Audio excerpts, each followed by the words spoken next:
Yesterday we talked about the fact that God answers prayer.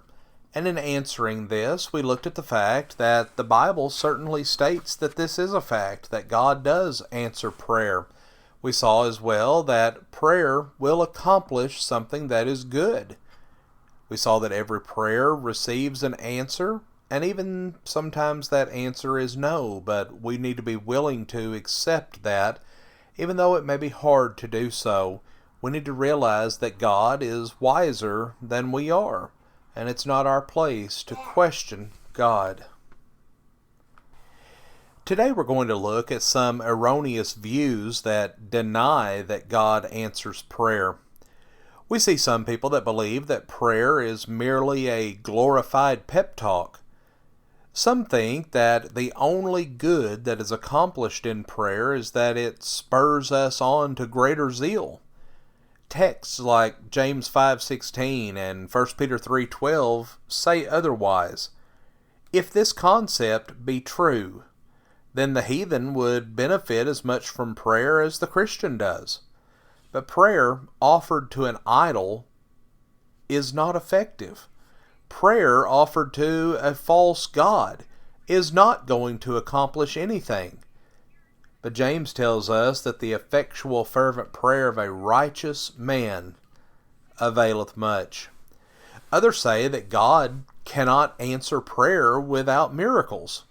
Well, this concept may come as an overreaction to the charismatic way of thinking.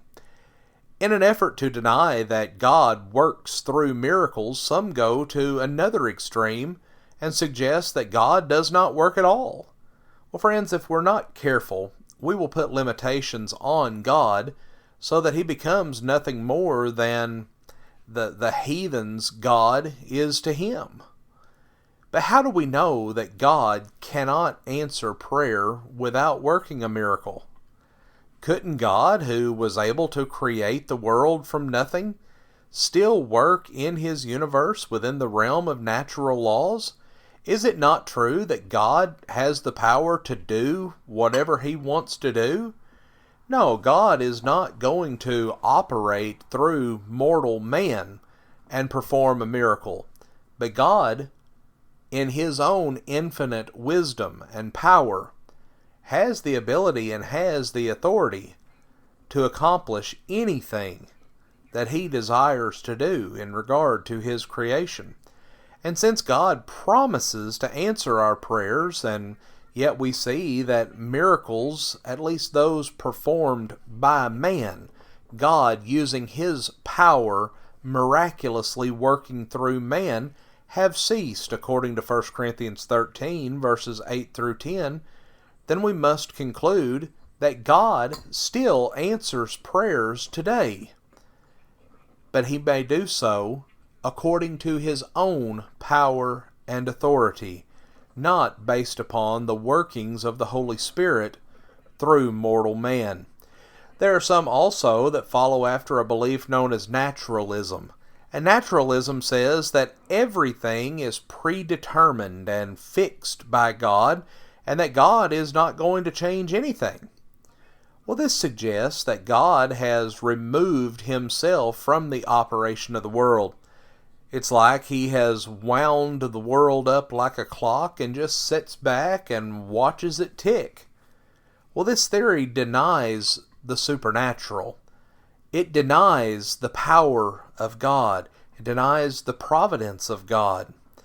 But also we see that some view prayer simply as an emergency device. Some people only pray when they're sick, or when a family member is deathly ill, or when they're in the midst of some type of crisis.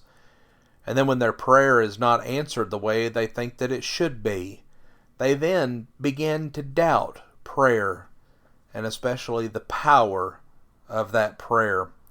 Obviously, they are not praying without ceasing, as Paul tells us in 1 Thessalonians 5 and verse 17. In making this statement, Paul is telling us that our entire life should be a life of prayer.